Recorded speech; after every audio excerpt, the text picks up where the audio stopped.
I found this really great PowerPoint that Purdue Owl has on commas. It's apparent to me that I need to intervene here to help some of you, and maybe all of you. At times I know that I am given to pause when I am writing to try to ensure that I have placed my commas correctly. I'm not going to go through this entire presentation. You can do that on your own.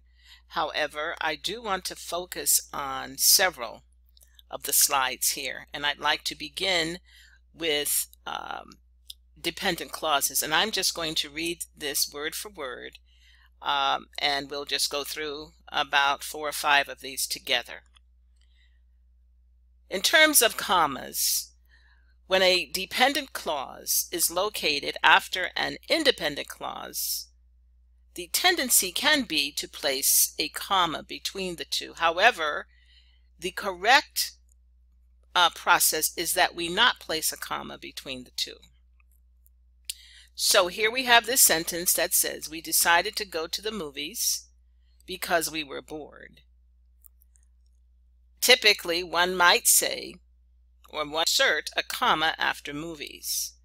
But as this is directing us, we do not place the comma there because the independent clause comes after the dependent clause, which is in itself a complete sentence. We decided to go to the movies.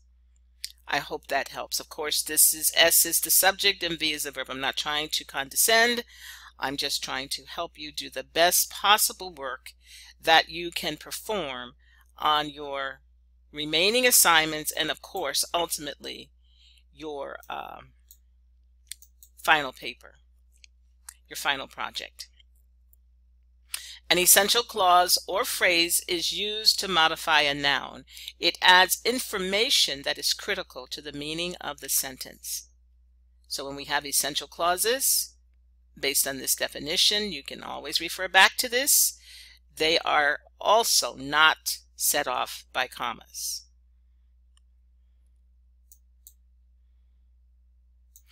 The word that is almost always an indicator of an essential phrase or clause.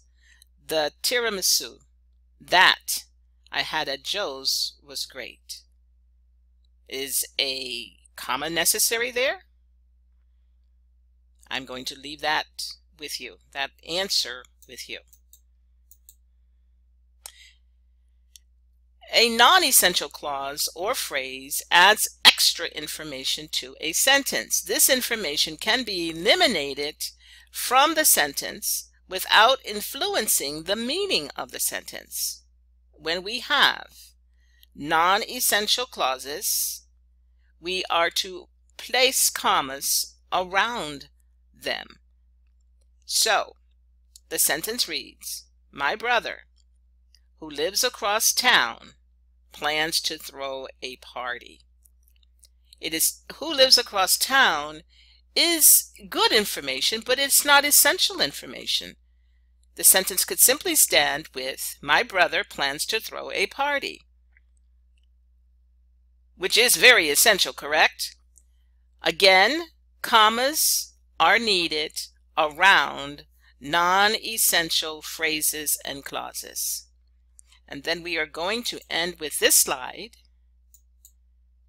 that we use commas to set off additional information.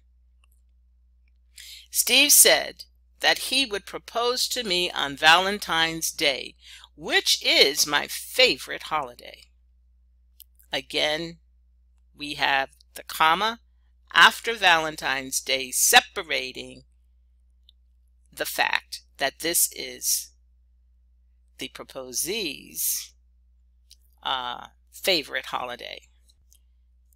Thank you.